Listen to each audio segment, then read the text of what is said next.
So to put windows on, after putting these tips, okay, I'm only protecting this.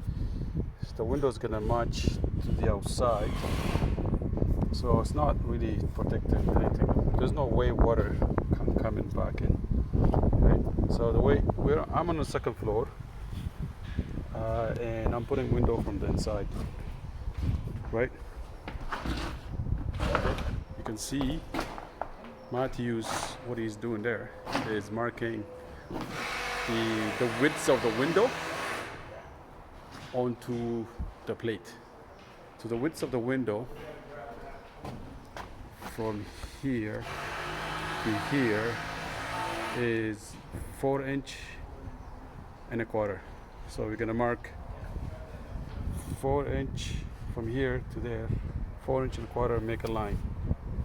Once we do that, we lift that window forward, take the bottom up and match it to that line, and then bring back easy.